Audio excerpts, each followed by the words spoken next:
تو آج ہمارے ساتھ جب موجود ہیں الطاف حسن قریشی صاحب، تو میں سب سے پہلے ان سے ہی درخواست کروں گا کہ وہ اس کتاب چلتا مسافر، اور یہ بھی میں آپ کو بتا دوں کہ پہلی کتاب جو افسانوں کی تھی وہ اردو ڈائجسٹ، مکتبہ اردو ڈائجسٹ نے ہی شائع کی، الطاف فاطمہ کی۔ اس کے بعد پھر کئی کتابیں چھپیں، نشان محفل اور جو باقی جو ان کے ناول تھے، لیکن ابتدا میں تو میں ان سے درخواست کروں گا کہ وہ براہ کرم اپنے حوالے سے، چلتا مسافر کے حوالے سے، اور سقوط مشرقی پاکستان کے حوالے سے، اور بہاری مسئلے کے حوالے سے ایک سیر حاصل گفتگو فرمائیں، جو ہمارے کتاب دوست محفلوں کے لیے ایک بہت یادگار چیز ہو۔ جناب محترم الطاف حسن قریشی۔ بسم اللہ الرحمن الرحیم۔ بے الطاف دوست محفل میں مجھے دعوت دینے کے لیے میں آپ کا شکر گزار ہوں، اور آپ نے جو میرے بارے میں گفتگو کی ہے اس کے لیے بھی بہت شکر گزار ہوں۔ یہ سب کچھ جو کچھ ہوا اللہ تعالیٰ کی توفیق سے ہوا۔ تو یہ کتاب جس کا آپ نے ذکر کیا ہے، اور محترمہ الطاف فاطمہ جو ان کی مصنفہ تھی، تو میرا ان کے ساتھ کوئی تقریباً 40-45 سال ان کے ساتھ ملنا جلنا رہا، اٹھنا بیٹھنا رہا، اور وہ پہلی خاتون تھی ادیب کہ جس کے ساتھ میرے اس طرح کے تعلقات قائم ہوئے، اور اس کی بڑی وجہ ان کے بھائی بنے فضل قدیر صاحب۔ فضل قدیر جی بالکل، وہ خود بہت اچھے افسانہ نگار تھے، بلکہ مجھے یاد پڑتا ہے کہ جب ہم نے اردو ڈائجسٹ نکالا تو شروع میں تو ہمارے جو ادیب تھے وہ بڑے الرجک تھے، وہ سمجھتے تھے کہ کوئی غیر ادبی پرچہ ہے جو ادب کو نقصان پہنچائے گا، لیکن آہستہ آہستہ انہیں یہ احساس ہوا کہ اس کے ذریعے تو ادب کی پرورش ہو رہی ہے، کیونکہ اس کی اشاعت اللہ تعالیٰ نے 1-2 برسوں ہی میں اتنی زیادہ کر دی تھی کہ جس کا ہم کوئی تصور نہیں کر سکتے۔ اس زمانے میں آپ کو تو یاد ہی ہوگا کہ ادبی جو پرچے نکلتے تھے ان کی تعداد بڑی محدود ہوتی تھی جی، اگر کوئی 500 بھی چھپتا تھا تو ہم سمجھتے تھے کہ یہ بڑا مقبول ماہنامہ ہے، تو کہاں اللہ تعالیٰ نے ہمیں لاکھوں تک پہنچا دیا، جس کی کوئی مثال ہی نہیں تھی پاکستان میں۔ تو اس کی وجہ سے مجھے جو یاد پڑتا ہے، کیونکہ بڑی پرانی باتیں ہو گئی ہے اور یہ حافظہ بھی اب جواب نہیں دے رہا ہے عمر کے ساتھ ساتھ، کہ ان کے بھائی فضل قدیر صاحب ہمارے اردو ڈائجسٹ تشریف لائے، غالباً وہ کوئی افسانہ لے کر آئے تھے، بہت اچھا افسانہ لکھتے تھے۔ تو خیر وہ اس زمانے میں وہ ہمارے نیا چونکہ پرچہ تھا، محنت بہت کرنی پڑتی تھی، تو اور زیادہ تر کام میں خطّت پڑھتا تھا، مضامین بھی پڑھتا تھا، ان کی اصلاح بھی کرتا تھا، ان کی پروف ریڈنگ بھی کرتا تھا، 3-3 4-4 دفعہ پڑھتا تھا۔ اس کا اللہ تعالیٰ کی طرف سے یہ نتیجہ نکلا کہ اردو ڈائجسٹ میں 50-60 سال تک کوئی غلطی نہیں ہوتی۔ ماشاء اللہ، ہاں، یہ اس کو شرف بہت بڑی بات ہے یہ۔ ورنہ آپ کو پتہ ہے تو کیونکہ ہر چیز 4 تو مجھے یاد پڑتا ہے کہ فضل قدیر صاحب نے مجھے دیا، میں نے کہا ٹھیک ہے میں آپ کو بتاؤں گا کہ کب، اب میں نے وہ پڑھا، وہ بہت اچھا افسانہ تھا، پھر میں نے ان کو جو نمبر دیا تو اس پر میں نے فون کیا، میں نے کہا جی آپ کا تو بہت اچھا افسانہ ہے، ہم انشاءاللہ جو آنے والا ہے اس میں ہم شائع کریں گے۔ تو پھر انہوں نے ذکر کیا کہ میری بہن ہے وہ بھی اس طرح افسانہ لکھتی ہے، تو وہ میں ان کا بھی افسانہ لاؤں گا جب آپ، میں کہا جی ضرور لائیے گا۔ خیر وہ پھر اگلے، مجھے جو یاد پڑتا ہے وہ اگلے مہینے وہ الطاف فاطمہ کا بھی افسانہ لے کر آئی۔ تو میرے خیال میں ہمیں یہ اردو ڈائجسٹ کو یہ اعزاز حاصل ہے کہ الطاف فاطمہ کا پہلا افسانہ اردو ڈائجسٹ میں شائع ہوا، بہت بڑی اور بات، افسانوں کا مجموعہ بھی پہلا مجموعہ وہ جسے چاہا وہ گیا، جسے چاہا گیا، وہ بھی اردو ڈائجسٹ نے شائع کیا۔ بالکل، کیونکہ مجھے تو ان کی تحریر میں جو تخلیقی ایک حسن نظر آتا تھا وہ کم لکھنے والوں میں نظر آتا تھا، تو مجھے تو وہ بہت چیزیں پسند آئی، تو میں چنانچہ اسی وجہ سے ہمارا ان کے ساتھ ایک تعلق قائم ہوا، اور پھر وہ تعلق بہت عرصے تک قائم رہا۔ اور یہ جو انہوں نے یہ ناول لکھا ہے اس میں بھی زیادہ تر، کیونکہ میں مشرقی پاکستان بہت جاتا تھا اور میں اردو ڈائجسٹ میں اس کے بارے میں بہت لکھتا رہا، اور میں جب کبھی ان کے گھر جاتا تھا تو وہ گفتگو ہوتی تھی تو اس میں مشرقی پاکستان اور بہاریوں کی بات ضرور آتی تھی، تو وہ یہ جو ناول انہوں نے لکھا ہے جس کا آپ ذکر کر رہے ہیں، وہ بھی ان گفتگو اور ان تمام بات جو وہ مجھ سے پوچھتی رہتی تھی کہ بھی تم مشرقی، جب بھی جاتا تھا تو وہ خاص طور پر مجھے بلاتی تھی کہ آپ میرے ساتھ کھانا بھی کھائیں گے اور جو آپ دیکھ کر آئے مجھے بتائیں گے. بہت دلچسپی تھی انہیں، بہت دلچسپی تھی. ویسے بھی بڑی وہ حساس خاتون تھی اور بڑی پڑھی لکھی خاتون تھی بڑا. تو اس وجہ سے پھر ہمارے ان کے ساتھ ایک تعلق جو تھا وہ قائم ہوا. اور پھر میرے خیال میں ہم نے پھر ان کا ناول بھی شائع کیا. اس کے بعد پھر اور جگہ بھی وہ چھپنے لگی اور اس کے بعد پھر ان کا چرچا بھی ہوا. اگرچہ اتنا چرچا نہیں ہوا جتنا چرچا ان کا ہونا چاہیے تھا میری نظر میں. وہ قرۃ العین حیدر کی مرتبے کی خاتون تھی. میں تو سمجھتا ہوں اس سے بھی آگے کی خاتون، بہت بڑی بات کی آپ نے. کیونکہ ان کے ہاتھ جو بطالت تھی، شائستگی تھی، اور جو ایک روانی تھی اور جو برجستگی تھی، وہ بہت کم لوگوں میں مجھے نظر آئی لکھنے والوں میں. تو وہ بہت اس وجہ سے الطاف فاطمہ جو ہے وہ ہماری عہد کی بہت عظیم لکھنے والی خواتین میں سے تھیں، اور ہمیں ان کی بڑی قدر کرنی چاہیے. ان کے افسانوں میں جو ایک طلب ہے، ایک کرب ہے، اور اس کے ساتھ ساتھ ایک ذہن کو آسودگی بھی ملتی ہے، کیونکہ وہ امید کی شمع بھی روشن رکھتی ہے. یہ ان کی خوبی تھی. تو اس کی وجہ سے میں سمجھتا ہوں کہ وہ ہمارے عہد کی بہت عظیم خواتین، لکھنے والی خواتین میں سے تھیں، اور انہوں نے بہت کنٹریبیوٹ کیا، بہت لکھا. میرے خیال میں ان کا کام ہی لکھنا اور پڑھنا تھا. یعنی جس خاتون نے یعنی کالج کی ملازمت بھی کی اور کئی سال 30-40 سال سے زیادہ کی، اور وہ اس کے بعد ان کا کام لکھنا تھا. محفلوں میں جانا، شہرت کے لیے کوشش کرنا، یہ ان کے مزاج میں شامل ہی نہیں تھا. ایک بے نیازی تھی ان کے ہاں، بڑی ایسی بے نیازی جس میں بڑا وقار تھا، اور جس میں میں سمجھتا ہوں ایک خاندان کی عظمت تھی ان کے اس میں وقار. سکوت ڈھاکہ اور موجودہ حالت میں جو ہم نے دیکھا کہ عوامی لیگ کا وہاں تردن تختہ ہوا، حسینہ واجد جو ہے اس کو بھی نکال دیا گیا، اور وہ جو بنگالیوں میں جو سیاسی شعور ہے اور جو بہاری مسئلہ ہے، اس کے تناظر میں سر آپ تھوڑی سی تفصیل بتائیے محترم الطاف حسن صاحب. میں ایک زمانے میں اے کے بروہی صاحب کے ساتھ بہت ان کے ساتھ ملنا جلنا رہا. وہ بہت، آپ کو پتہ ہے، پاکستان کے چوٹی کے قانون کے ماہرین میں شمار ہوتا تھا، اور وہ وزیر قانون بھی رہے تھے پاکستان بننے کے بعد. تو وہ جب اردو ڈائس نکلا تو میں نے ان کی خدمت میں پیش کیا. وہ اردو براہ راست تو زیادہ نہیں پڑھتے تھے، لیکن ان کی بیگم ان کو پڑھ کر سناتی تھی. تو پہلے بھی تعلق تھا، میں نے پھر ان کا انٹرویو بھی لیا، اور پھر یہ تو وہ مجھ سے کہتے تھے جب ہم نے اردو ڈائس نکالا تو انہوں نے کہا کہ تم مشرقی پاکستان جاؤ. میں نے کہا جی ہمارے تو ابھی وسائل ایسے نہیں ہیں، ہم نے تو ابھی یہ ماہنامہ نکالا ہے، اس کے اخراجات پر ہی ہمارا بھی کنٹرول نہیں ہو رہا، تو جب حالات بہتر ہوں گے تو انشاءاللہ ضرور جاؤں گا. اسے کہ نہیں جاؤ، وہاں جانا تمہارا بہت ضروری ہے. تو انہوں نے کہا اس کے اخراجات میں برداشت کروں گا، آپ جائیں. اچھا. ہاں وہ لگی. چنانچہ جی میں ان کے اصرار پر اور ان کے بار بار، اور اردو ڈائس میں جو کہ مصوبت بڑی تھی، ایک پرچہ نئے انداز کا نکلا تھا، اس کی ذمہ داری بہت تھی، تو میرا لاہور سے باہر جانا بہت مشکل تھا. لیکن خیر میں نے پھر پہلی بار 1964 میں مشرقی پاکستان جانے کا پروگرام بنایا. میں گیا، اور وہاں سے آنے کے بعد جو میں نے مضمون لکھا اس کا عنوان تھا میرا ڈھاکہ. میرا ڈھاکہ. واہ. تو اس میں نے جو کچھ وہاں دیکھا، جو کچھ چیزیں وہاں لوگ زیر بحث لا رہے تھے، جو ایک ان میں اضطراب پایا جاتا تھا، اس کا میں نے اس پہ ذکر کیا. اس میں نے ایک صاحب کا یہ جملہ بھی لکھا.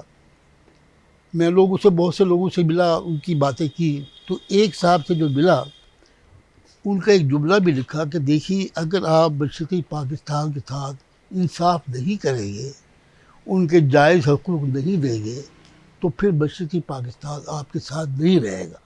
یہ سن 64 میں پہلا جو مضمون لکھا مشرقی پاکستان پر اس میں یہ جملہ بھی ہے. یہ تو بڑی دور اندیشی کی بات تھی یار. خیر اس کے بعد پھر میں وہ ایسا جانے کے بعد وہ مشرقی پاکستان جانے کے بعد اس مٹی میں کیا خوبی تھی یا ان لوگوں میں کیا محبت کی کشش تھی کہ پھر میں سال میں دو تین دفعہ جانے لگا.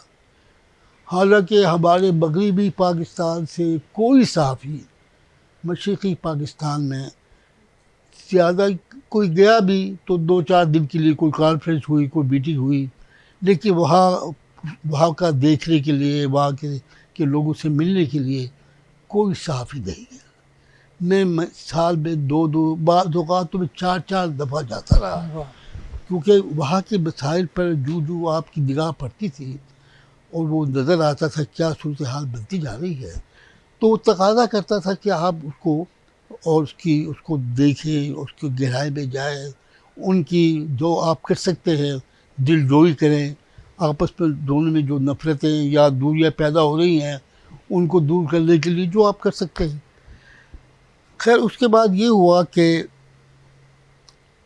اسی زمانے میں جب میں سن پہ گیا تو اس سے پہلے ایوب خان کا سن 62 کا دستور نافذ ہو چکا تھا, اور وہ دستور جو تھا وہ ایک صدارتی آئین تھا, اور وہ اس میں پوری آبریت تھی, ایک شخص کے پاس سارے اختیارات تھے.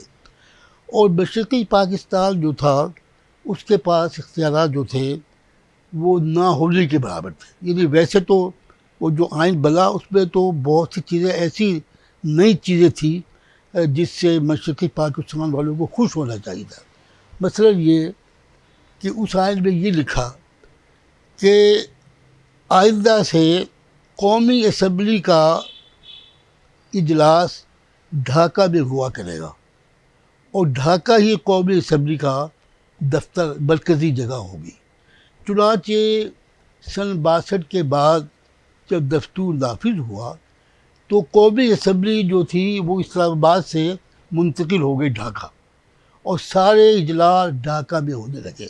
یہ ایک بہت بڑی بات تھی, واقعی بہت بڑی بات تھی, جس کی وجہ سے پھر اس میں یہ بھی دیا گیا تھا کہ مشرقی پاکستان کی اپنی ایک ملائشہ بھی ہوگی, ایک اس کی فوج ہوگی جو اس کے معاملات کو دیکھنے کے لیے بڑے پیمانے پر منظم کی جائے گی. یعنی علیحدہ سے جی یہ علیحدہ تھی.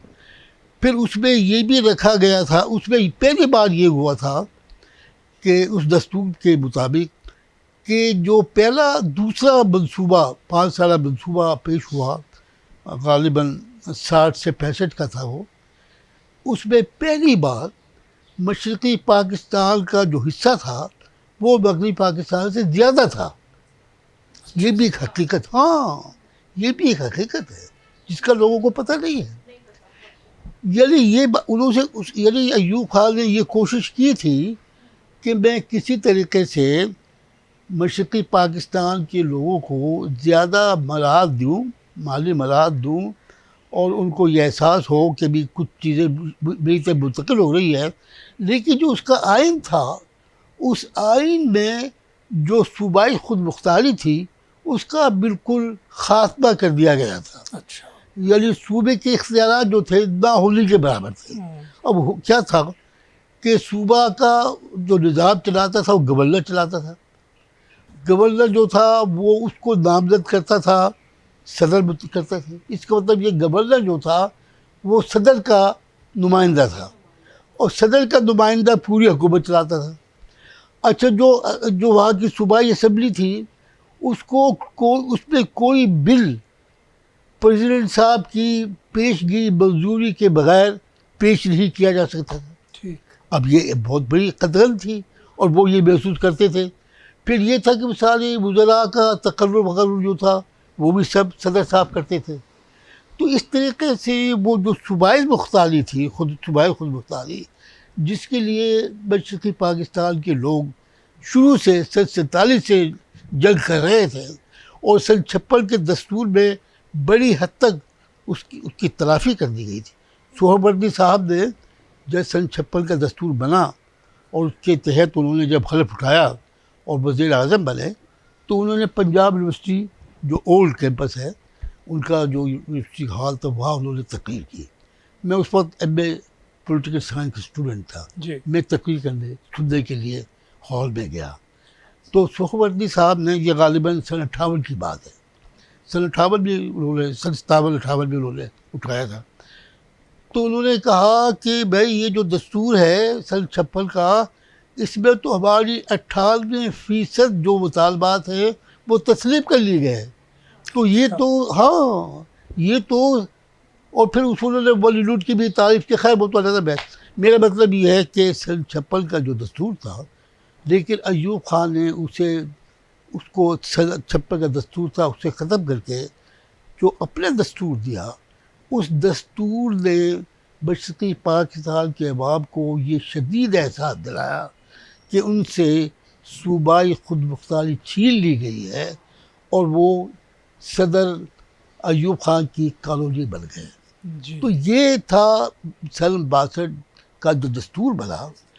اس دستور کے بعد میں سن 64 میں مشرقی پاکستان گیا جس کا میں نے آپ سے ذکر کیا. تو اس دستور کے خلاف وہاں بہت نفرت پائی جاتی تھی کیونکہ وہ سمجھتے تھے کہ ہم تو غلام ہیں اور ہمارا تو کوئی حق ہی نہیں صوبے کا, ہم تو کوئی خود فیصلہ کر ہی نہیں سکتے, چھوٹی چھوٹی بات کے لیے بھی ہمیں مغربی پاکستان. تو چنانچہ پھر اتنے میں یہ ہوا کہ سن 65 کی جنگ ہو گئی. آپ کو یاد ہوگا. جی بالکل. سن 65 کی جنگ جو تھی اس نے جو غضب ڈھایا, جو قیامت ڈھائی, یعنی ہم بہت تعریف کرتے رہے کہ بھئی ہم نے فوج نے بڑی ہمت دکھائی, لیکن اصل بات تو یہ ہے کہ ہماری فوج ہی نے سن 65 کی جنگ کی ابتدا کی, ایسی منصوبہ بندی کی جس کے نتیجے میں مغربی پاکستان پر بھارت کا حملہ یقینی تھا. یہ بالکل صاف نظر آ رہا تھا. ہاں کیونکہ انہوں نے کسی منصوبے کے بغیر کشمیر کے اندر جو تھے وہ اپنے لوگ بھیج دیے. آخر میں صرف یہ گزارش آپ سے کروں گا, صرف مجھے آپ الطاف حسن قریشی صاحب یہ صرف بتا دیجئے کہ یہ جو اب نئی تبدیلی آئی ہے, یہ نئی تبدیلی کیا ہمارے حق میں اس ہمارے پاکستان کے لیے بہتر ہوگی جو اس وقت میں؟ یقینی بات ہے. بات یہ ہے کہ جو کچھ یعنی مجیب الرحمان شیخ مجیب الرحمان نے, میں نے ان کا انٹرویو لیا 1959 میں, اور میں ان کے گھر گیا, دھان منڈی گیا, اور وہاں اس وقت ان کے نوجوانوں نے ان کو گھیرا ہوا تھا, تو بڑے ان کے نوجوان وہ سب بیٹھے ہوئے تھے. جب میں گیا تو وہ جو نوجوان بیٹھے ہوئے تھے ان کی آنکھوں میں بالکل غصہ یا خون اتر آیا, کیونکہ میں شیخ مجیب الرحمان کی پالیسیوں پر تنقید کرتا تھا. تو وہ ان کو یہ بات برا لگا کہ جی لو ہمارا یہ جو آقا ہمارے جو مسیحا بیٹھے ہوئے ہیں مجیب الرحمان صاحب, ان کے خلاف لکھنے والا آدمی جو ہے یہاں آ گیا ہے تو ہم اس کی عزت کیسے کریں. لیکن خیر وہ ان کا طریقہ تھا شیخ مجیب الرحمان کا. انہوں نے کہا بھی یہ جو ہیں الطاف صاحب ہمارے بڑے پرانے دوست ہیں. اچھا, مجیب الرحمان صاحب کو, شیخ مجیب الرحمان کو ہو سکتا ہے اور سیاست دانوں کی طرح انہیں بھی مبالغہ آرائی کا اور دروغ گوئی کا بہت شوق تھا. وہ کہنے لگے کہ یہ جو الطاف صاحب ہیں یہ 1955 سے میرے دوست ہیں. اچھا. یہ اس وقت کراچی آتے تھے جب ہم دستور ساز اسمبلی میں سن 56 کا دستور منظور کر رہے تھے, اور یہ اس کی رپورٹ نہیں کرتے تھے. اب یہ اتنا جھوٹ تھا کہ میں تو پہلی بار جو گیا ہوں کراچی میں وہ میں تو 1958 میں گیا جب وہ ماشاءاللہ لگ گیا تھا. آپ کے سامنے ہی بولا جا رہا ہے. لیکن جھوٹ بالکل. اور میں تو اس پر صحافی بھی نہیں تھا, میں تو اس پر پڑھ رہا تھا, ملازمت کر رہا تھا. خیر انہوں نے اس پر روب ڈالنے کے لیے کہ یہ بہت بڑا صحافی ہے اور میرا اس سے تعلق سن 55 سے ہے, اور جب ہم سن 56 کا دستور منظور کروا رہے تھے یہ آتے تھے اور اس کی رپورٹنگ کرتے تھے اور میری اور صحبت صاحب کی بہت تعریف کرتے تھے. یعنی یہ اب انہوں نے ان کو شاید یہ بتانے کے لیے کہ بھئی یہ کس طرح کے آدمی ہے. خیر میں نے ان کا انٹرویو لیا. ان کا انٹرویو خط بڑا طویل تھا. اس ایک انٹرویو میں وہ جو تھی اس انٹرویو میں جو سہروردی کی بیٹی تھی وہ اور ان کے شوہر سلمان صاحب، یہ دونوں بھی انٹرویو میں آ کے بیٹھ گئے، کیونکہ یہ ان کے گھر پہ کراچی سے آئے ہوئے تھے اور یہ شیخ مجیب الرحمان کے گھر پر ٹھہرے ہوئے تھے. تو جب انہوں نے مجھے انٹرویو لیتے ہوئے دیکھا تو وہ بھی آ کے بیٹھ گئے. اچھا وہاں بحث چل شروع ہو گئی دو باتوں کی. ایک تو یہ اس نے کہا، سلمان نے کہا کہ جو آپ یہ بات کہہ رہے ہیں کہ مرکز کو ٹیکس لگانے کے اختیار نہیں ہونا چاہیے، یہ دنیا میں کہیں نہیں ہے. کوئی مرکز جو ہے وہ ٹیکس کے لگانے کی بات اس پاس اختیارات نہ ہو تو وہ مرکز قائم رہ نہیں سکتا. تو اب یہ کیا اس پہ جو 6 نکات تھے اس میں ایک یہ بات بھی کہی گئی تھی کہ جو ہے مرکز کو ٹیکس لگانے کا اختیار نہیں ہوگا. ٹیکس صوبے لگائیں گے اور مرکز کی ضرورت پورا کرنے کے لیے وہ مرکز کو پیسے دیا کریں گے. یہ اس کا ایک پوائنٹ یہ تھا. تو اس پر مجیب الرحمان کی اور ان کے درمیان بحث چل گئی. انہوں نے کہا جی آپ یہ کیا فضول بات کر رہے ہیں مجیب صاحب، یہ تو آپ چاہتے ہیں کہ مرکز بنے ہی نہ. خیر ایک دوسرا اور تھا جس پر میں نے ان کو بڑی مشکل سے لایا مجیب الرحمان کو گفتگو کرتے ہوئے. تو وہ اس بات پر راضی ہو گئے کہ اگر سن 56 کا دستور بحال کر دیا جائے اور ہمیں اس میں یعنی کثرت رائے سے اس میں تبدیلی کرنے کا اختیار دے دیا جائے تو ہمیں وہ منظور ہوگا. تو یہ بہت بڑی بات تھی، کیونکہ اس وقت لوگ ہم یہ سمجھ رہے تھے کہ نیا آئین کی بجائے اگر سن 56 کا دستور بحال ہو جائے تو ہمارے بہت سے مسائل حل ہو جائیں گے. بڑی بہت بہت شکریہ سر. آپ تو انسائکلوپیڈیا ہے پاکستان کے حوالے سے، اور آپ کا جو سینہ ہے وہ رازوں کا خزینہ ہے. لیکن اب میں کیا کروں، کتاب دوست محفل کے دوستوں، ساتھیوں، ناظرین، ہمارا آج کا جو وقت ہے وہ اب اختتام کو پہنچا. یہ جو ہمارا ناول ہے چلتا مسافر، براہ کرم اسے پڑھیے. اور جمہوری پبلیکیشن جو کتابوں کے دنیا کے حوالے سے ایک بہت بڑا نام ہے، جس کے روح رواں جناب فرخ سہیل گوندی ہیں، سیاح ہیں، دشت گرد ہیں، اب بھی آپ کے لیے ایک نئی کتاب کا مواد اکٹھا کرنے کے لیے بیرون ملک میں ہیں. تو ان کے طرف سے بھی آپ سب کو سلام و دعا. ہمارا آج کا جو یہ پروگرام ہے یہ اختتام پذیر ہوتا ہے. میں شکر گزار ہوں اپنے عہد کے ایک بہت بڑے انسان جناب الطاف حسن قریشی کا. میں شکر گزار ہوں امبرینا بابر صاحبہ کا، اور آپ سب دوستوں کا شکریہ. سلامت رہیے، خوش رہیے. اللہ حافظ.